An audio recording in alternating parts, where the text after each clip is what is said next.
doing that thing again. Here, try this. You don't know does that. Alright.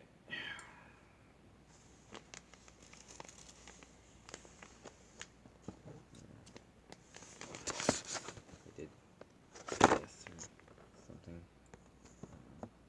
Here. Really help.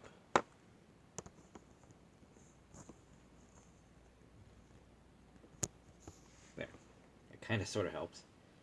Alright. Well, I can't really see myself, but I'm sure I'll be fine. Okay, so let's see here. So I saw the Han Solo movie. That was pretty good. Let's see here. Trailers. Let's do trailers first. I saw one trailer that I've been trying to avoid, and I've been seeing like a lot of repeat trailers in theaters, and it's really super annoying. And one of them is Skyscraper. And when I finally saw the trailer, I'm like, it is exactly what I thought it was when I first saw it. It's the Towering Inferno. And then they showed more of it, and I'm like, well, wait a minute, that's not just Towering Inferno. That's a Lupin movie that they're riffing. Yeah, it's Lupin, Farewell to Nostradamus. That's what it is. Beat for beat, shot for shot, scene for scene. Well, here's an idea. Concept for concept. If you watch Lupin, Farewell to Nostradamus, and then go and watch, Skyscraper, with Dwayne Johnson in it, with the prosthetic leg, you will see that it's basically the same movie. That's it. What else was there? Yeah, a lot of trailers I've seen before just makes me cringe because it's like, ugh, this again. The one trailer I like is for Upgrade, which is basically the same as Edit and I, which is a Russian animated movie that's dubbed. Subbed. So, yeah, there is that. I'll get into that. Oh, and there's going to be, which they didn't show, by the way, but there is going to be a Mr. Rogers documentary showing in the first week of July, so I'm totally going to go see that. Okay, so to the movie. What did I think of it? Okay, well, the basic story is it shows Han getting into, not getting into, but his perpetuation of that he tries to claw his way out, but he keeps falling back into debt and poverty and being hunted. And events lead to other events. He joins the Empire for a brief while to try to be a pilot to go back and save his friend. He gets caught up in this theft, and it kind of just snowballs from there, which is pretty good. So it is this continuous evolution of events, which I find okay. These events are all connected. Everything has a bit of a logical progression to it. Fine. Okay. Cool. Good acting. Oh, young Lando covers. That's finally we finally get some reference to that character after 2 movies. He better be in the third. I'm just saying, like, he better be in that. Since we've lost, well, pretty much we've lost all 3 of our original cast members, so it's like, yeah. So, Lando, we see him come across the Millennium Falcon. We see him come across Chewie. Does this guy get down Harrison Ford's mannerisms? Pretty good. And is he a OP professional? Nope. Actually, you see him have a bit of shaky legs, but still enough confidence and technique and knowledge to do what he needs to do. So there's that. The acting is superb, better than I thought. Like, I kept going into this movie thinking, like, well, much like when with the Stone Gremlin Productions guys, Dave and um,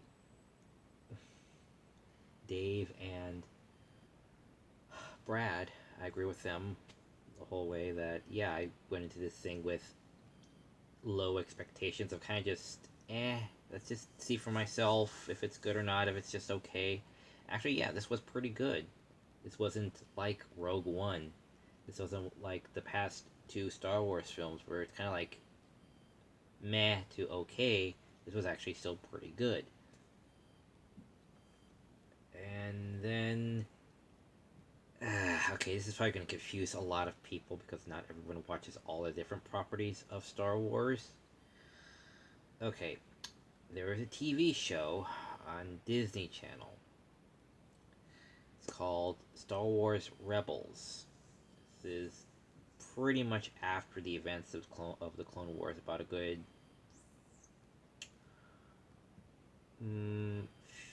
was it 15 years after the fall of the Empire? No, wait, no.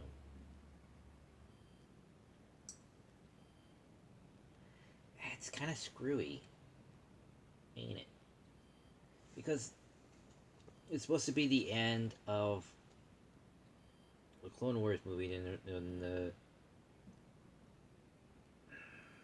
between Clone Wars and Rebels. It's supposed to be when Luke was born.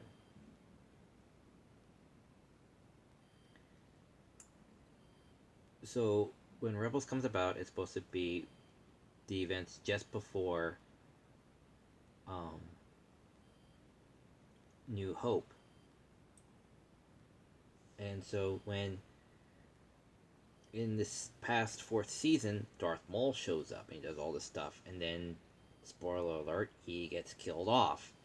So I'm guessing that between the end of this film and the start of the next, which they're hinting at, that he will do some stuff that will then lead into the beginning of his introduction in the fourth season of Rebels. That's where this movies are supposed to take place.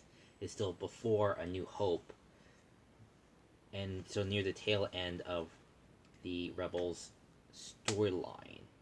That's where this is all kind of ish at. So yeah, we already had his death like a year or two ago, or something like that, and so now we're seeing the events that lead up to that.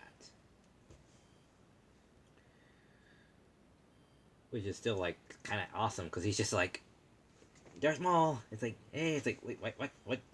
Okay, I did not see that coming.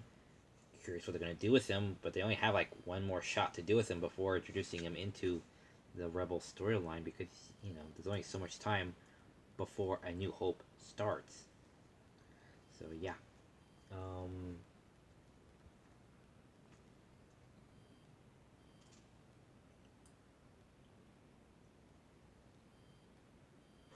or maybe how many shots? I don't know.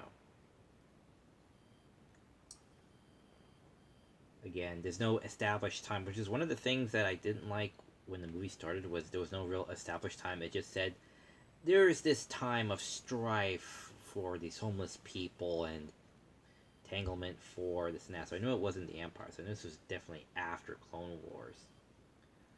So, but still before Rebels, I guess. I don't know. This whole thing's screwy. That's why galactic timestamp dates are rather important in space operas, so you'll know what the fuck's going on. But anyway, yes. So we'll see more of Darth Maul before he was introduced into the fourth season of Rebels. So we'll see what that brings about. I'm pretty sure still a lot of cool action. And what else was there? That's about it. That's as spoilerific as I can get without giving up too much of the movie. It's just a stuff for a sequel, so or something. So it's not like I'm giving everything away. Trust me, I skipped over a lot, but it's still an enjoyable film. I liked it. So yeah, I still have no idea what the hell the next Star Wars movie is going to deal without Carrie Fisher. It's like I'm probably sure they were going to write her out of the story in this next installment, but now she's passed away. It's like, well, what are you gonna do about it? It's like have an opening with her funeral, I guess, and say that she just died just before the movie started. That's the best thing I could come up with off the top of my head. But I guess we'll soon see. So yeah, the next movie I will review will be the Mr. Rogers documentary, and hopefully I'll see you then. Bye.